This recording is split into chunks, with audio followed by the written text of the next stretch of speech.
The fight for anime in India is finally coming to an end. जैसे मैं theatre में बैठा, मैं और मेरे 3 दोस्त, उस वक्त मुझे लगा कि yes we have it in here.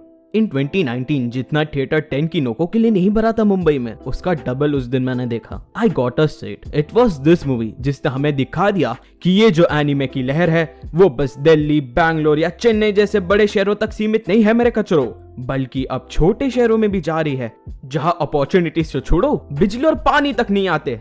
Well, ये सब छोड़ो, बस वीडियो आगे देखते जाओ। So let's first talk about the plot. The plot follows the protagonist Okkotsu Yuta, जो कि हाई स्कूल में बुली होता रहता था for being so miserable. This bullying made him even more miserable, though that his bullies didn't knew कि Yuta is a character जिसके पीछे एक कर्स है name Orimoto Rika. Rika is like a monster behind his back, जो कि उसे हमेशा protect करते रहती है जब भी यूटा उसे बाहर बुलाता है। She then kills them off. Now that he is miserable, he attracts a lot of bullying, and since he is attracted to a lot of bullies, he always gets in trouble. और फिर जब पानी सिर के ऊपर से चला जाता है, he unintentionally calls out Rika, who then beats those bullies to the brink of their death. Now that it seems like a perfect normal plot for a shonen such as Jujutsu Kaisen, this movie is absolutely filled with errors. Now let me explain myself why. The problem of pacing.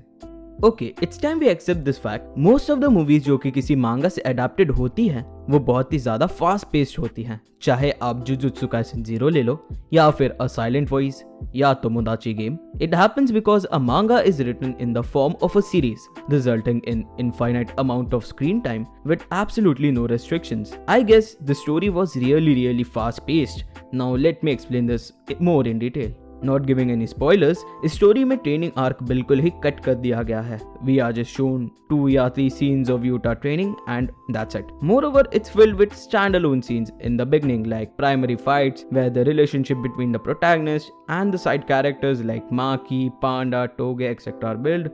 Though these scenes were very necessary to build the relationships, I feel like they were really fast paced.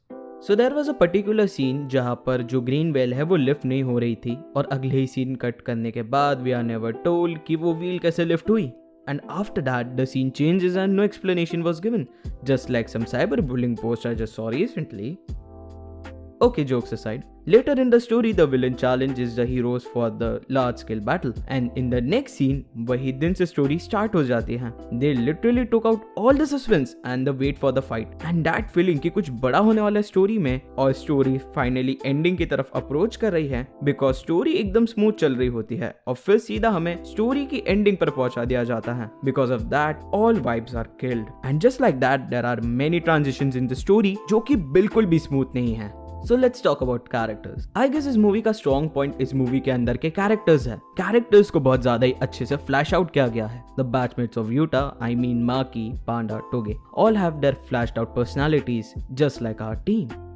On top of that, उनकी कर्स techniques भी बहुत ज्यादा different है एक दूसरे से, which shows कि हर एक कैरेक्टर पर कितना ज्यादा काम किया गया है। माकी इज अ कोल्ड एज बिच, जो कि अपने गोल्स को लेकर बहुत ही ज्यादा डिटरमाइंड है। पांडा इज अ ल्यूड। एग्जाम्पल के लिए एक सीन है जहाँ पर यूटा और माकी ट्रेन कर रहे होते हैं, एंड पांडा दोनों को शिप कर देता है, एंड ही आस्क्स यूटा कि गर्ल्स के रिगार्डिंग उसकी चॉइस क्या है। सो यू नो, और वो लोगों की फीलिंग्स को इजीली रीड कर लेता है, which allows him to help others more efficiently. And Toge's character doesn't change much in the story, but he appears to be a very simple character. The only thing which makes Toge more interesting is his cursed speech, and something like this is not often shown in anime. Also, what makes him special is his simplicity and self-sacrificing behavior.